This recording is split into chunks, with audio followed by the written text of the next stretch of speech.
Hello, and thank you for joining us for our second episode of the Inside ODOT podcast, hosted by ODOT Communications. I'm Sarah Kelber, Internal Communications Coordinator, and your host for this episode.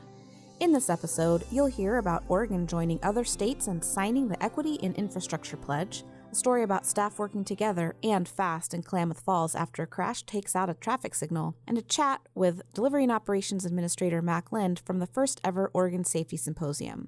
You'll find show notes with relevant links on our website, and you can always reach out to us at the Inside ODOT mailbox with feedback or ideas. This podcast is meant to tell ODOT stories in our folks' own voices. We'd love to hear from you about what you want to listen to. Welcome, and let's get started. Director Strickler and Assistant Director McAlpin were among those who gathered in D.C. in March to pledge to join the Equity in Infrastructure Project. Sally Ridenour tells us more.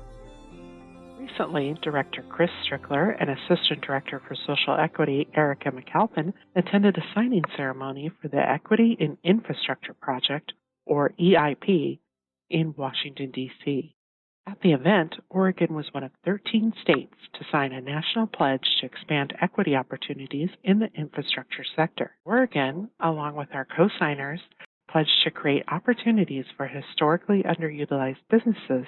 So we distribute funding from the Infrastructure Investment and Jobs Act. The pledge commits signatories to increasing the number, size, and proportion of contracting opportunities going to historically underutilized businesses, and increasing the amount and type of financing available to these businesses. Plus, streamlining contract administration by centralizing certification, improving payment time, and standardizing data collection, among other goals. Bill Washington, CEO of Denver International Airport and co-founder and chair of the EIP, explained, "It's all about the idea of increasing generational wealth in underserved communities. We're asking transportation and transit agencies to commit to making more prime contracting awards to minority, women, and veteran-owned businesses. ODOT has been committed to expanding opportunities for historically underutilized businesses and underrepresented communities for the last few years. Several of our goals in our strategic action plan relate to equity in transportation. In fact, one of the plan's 3 main priorities is equity." Director Chris Strickler says the pledge reinforces the work that we're already doing. We know that transportation decisions of the past have caused harm within communities and to historically underutilized business owners. In recent years, we've been intentional and committed to reducing barriers, creating opportunities for historically underutilized businesses within the construction industry. By joining our peers in the Equity and Infrastructure Project, we pledge to reinforce the work that we are doing and further our aligned values to support those who have historically been left behind. Assistant Director Erica McAlpin says that our Disadvantaged Business Enterprise program has made good progress. We have a successful Disadvantaged Business Enterprise program that has met or exceeded its goals consecutively over the last 5 years. Additionally, we have formed a DBE advisory committee that is made up of DBE owners and community partners. Their work is tied to assisting us in reducing the barriers they face when doing business in the construction industry. We also introduced a legislative concept to establish a small business development program and modify public improvement competitive bidding contract law to increase opportunities for qualified small businesses. I am proud of the work that ODOT is doing. While there is more to do, the initiative taken to join the Equity and Infrastructure Project shows that we are committed to lasting change. Along with Oregon, a total of 28 public agencies, including water districts, seaports, infrastructure companies, state DOTs, and transit agencies have now signed the pledge. The pledge helps solidify the commitment ODOT and the other signers have to getting more companies involved in transportation contracting, and that's good for Oregon communities and for all of us. What's a team to do when a semi-truck hits a traffic signal? In Klamath Falls, teams put out a call for help, and assistance came from all around Region 4. Kacey Davey tells us more. On a dark and stormy Wednesday night, a semi-truck struck the traffic signal at the intersection of OR 66 and OR 140 in Klamath Falls. The truck and driver were unhurt, but the traffic signal didn't fare as well. The signal post was cracked at the base and had to be taken down. A cracked traffic signal might not sound like that big of a deal, but consider everything that will have to go into the repair and the replacement. The signal has to be completely removed because traffic can't safely pass underneath any longer. Traffic plans have to be developed, heavy equipment has to be mobilized. Now add in the time just to rally the crews. It's electricians, maintenance, incident response, bridge, communication staff, just to name a few. So in the dark of night, after a quick survey of the scene, electricians Dave Beanland and Brad Stevens lit up the bat signal to call for help. Crews from across Region 4 heeded the call, and their response was phenomenal. Early predictions had the repairs taking up to 5 days, with plans to narrow the traffic down to 1 lane in each direction and put in temporary stop signs. Not only were the repairs themselves challenging, but a winter storm with high winds was quickly approaching. Add in the ever-present danger of work zone efforts, and this project could get really messy. With everyone working together, however, the repairs were completed days ahead of schedule. By Friday afternoon, ahead of the storm, the intersection was back to its old self. Because of this swift team response, repairs were completed 66% faster than initially anticipated, and no corners were cut. District Manager Mike Davis summed up the great effort in an email the next Monday. I cannot tell you enough how impressed I am with the response ODOT had to the incident at OR 140 and OR 66 intersection. The mere fact that the work was done days earlier than anticipated is just incredible. Davis continued by praising everyone involved in the effort. He said, I want to personally thank all of you, and please pass this along to those I may have missed. It took a lot of very fast planning and coordination to make this happen, and safety was the top priority. The weather wasn't favorable by any means either.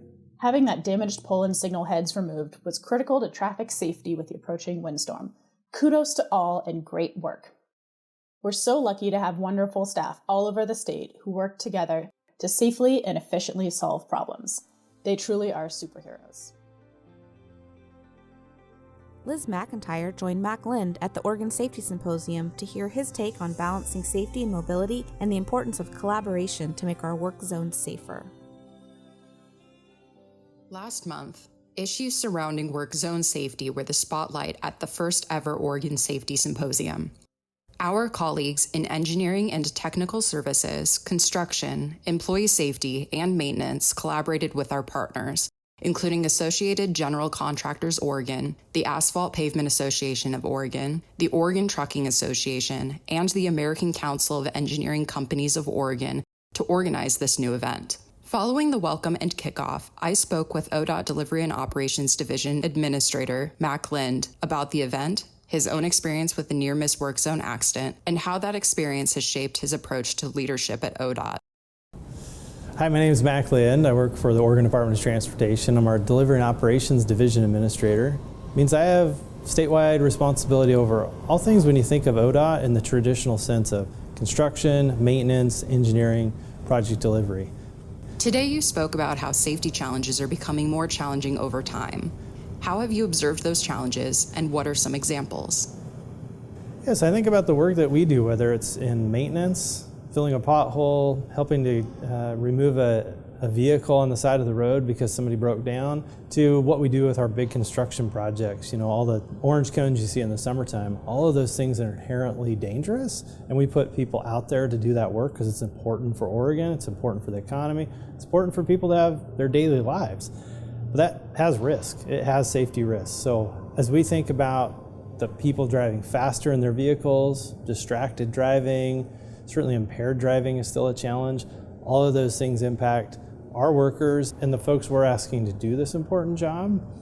Just those risks continue to increase. They're not going down. So as we think about that evolution, how are we taking different steps to, one, create better awareness for the driver, and two, what steps can we take from an engineering standpoint of how can we control that work zone differently? So can we shut down the entire road, for instance, while we do that work? Do we take a lane? Do we take 2 lanes? Do we do the work at night, or do we do it during the day? All factors we have to consider that make this work even more challenging as we move into the future with more people driving faster, and an aging infrastructure. Our roads, our bridges, our facilities are not getting any younger, and so we're having to do more and more routine maintenance to keep them viable. And that's a challenge as we move forward. Those are a lot of factors. You mentioned considering which steps to take from an engineering standpoint to control work zones. What are some of the ways that ODOT balances safety and mobility? Sure, so I love the question because it has to be a balance between safety and mobility. We can't shut down an entire highway everywhere to do work. We have to keep it open. It's too important for the vitality of Oregon from an economic standpoint, as well as people need to move around this state to do their work, to enjoy all the things that we offer in this state and the reasons we live here. But that comes at a balance. Safety has to be a priority, but how do we balance that with mobility? We can't shut down every road or facility. So how do we do that in ways that has positive separation, meaning how can we separate the worker from those driving as much as possible, but also create awareness for how fast people are driving through a work zone, for instance. Our law enforcement partners are so important to this work, whether you're a city police officer, a county sheriff, or our partners at Oregon State Police, and a trooper out there in our work zone to just create better awareness. With their blue lights flashing, it just means something different to get people to slow down and recognize, with all the distractions they have in life, all the distractions they have in the car when they're driving, that they are now entering a work zone. We have tons of orange signs, tons of flashing lights, but our law enforcement partners are just so critical in getting people to slow down. Slowing down is a strong theme for today. Earlier, you described your own experience with a near-miss work zone accident. How has that experience informed your work? Yeah, I think anybody that's ever had an opportunity to work alongside the road, or frankly has been abandoned, maybe a flat tire or something, and you're stuck there waiting to either change the tire or waiting for somebody to come assist you, you've had that moment of, what would it be like to be out here every day trying to do this job? And for me, that happened 20 plus years ago.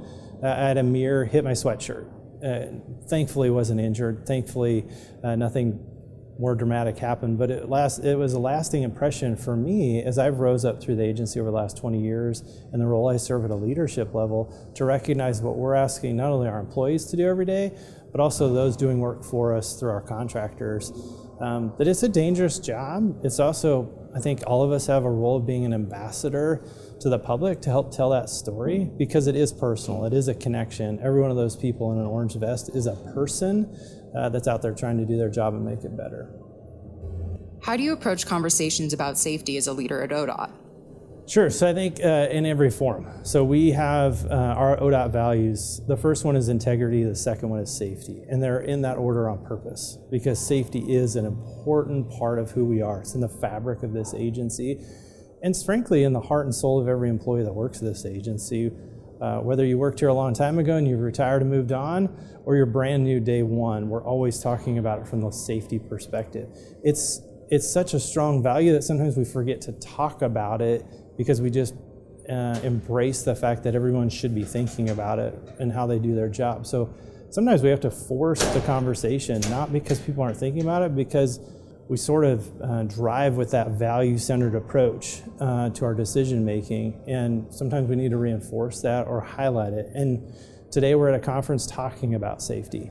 It's an important topic, right? It deserves a day amongst all the other things that we're doing to take a pause and focus just on safety.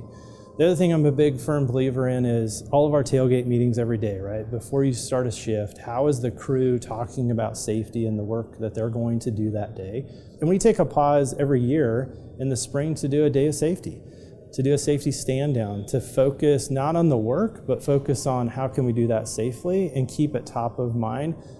It's also an opportunity for the old men and women on our crews to talk about it with the newbies. And so that observation, that experience, and how even at my level I can help reinforce that is important for me. The other thing for me, every day when I walk into the office, we have a memorial rose garden outside of our transportation building in downtown Salem. And in that we recognize those ODOT employees that have given their life to the work that we do, and unfortunately have paid the ultimate price with their life. And it's a reminder for me every day when I walk in that it's there, that their names are in stone, and it's a constant reminder of the 4,500 plus employees that we have in this agency, that safety is that important, because at the end of the day, somebody may not go home. That's a meaningful reminder for all of us to consider. What do you hope that folks take away from this event? Sure, so we've got a couple hundred people here today talking about safety at this conference, from boots on the ground, folks that are out there doing the work every day, all the way up to senior leaders of construction companies, consultant firms that help us design projects, and a variety of ODOT staff, including myself. We also have professors from Oregon State University who are leading the way in researching new technologies and approaches for managing work zone safety. So an event like today has to inspire some critical thinking, has to inspire some new thoughts, also has to add some perspective that everyone brings to this conversation. As we think about that balance between safety and mobility, it's not a one-sided conversation. It takes all parties talking about how do we do that effectively. But at the end of the day, it's about getting folks home and safe back to their families. Last question for you today. What's one thing you'd like Oregon drivers to know? Well, there's a lot, but I think if I'm going to boil it down to one, it's everyone in a vest is a person and has a family, and they're entitled to go home safely at the end of the day. So as you're driving through a work zone, what are you doing to keep that top of mind?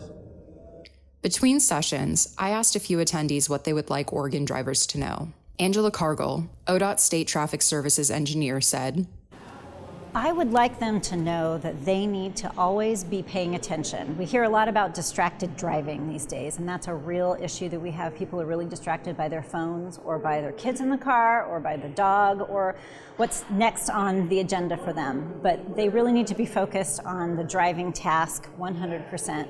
And I think that for work zones where there's unusual circumstances that people will have to, adjust how they're driving and really pay attention, it's especially important. And at this conference today that we're having talking about work zone safety, I would say that that's probably the most important thing to get everybody home safely. Cord Wood, captain for Oregon State Police, said, People have to slow down. They have to pay attention. We can't. There are so many ways to be distracted in a car today as opposed to 30 years ago. They have to be present in the moment. They have to pay attention, slow down, and follow the directions of the folks working in the zones. Justin Madre, ODOT State Construction and Materials Engineer, said, I wish Oregon drivers knew what it was like to stand in a work zone.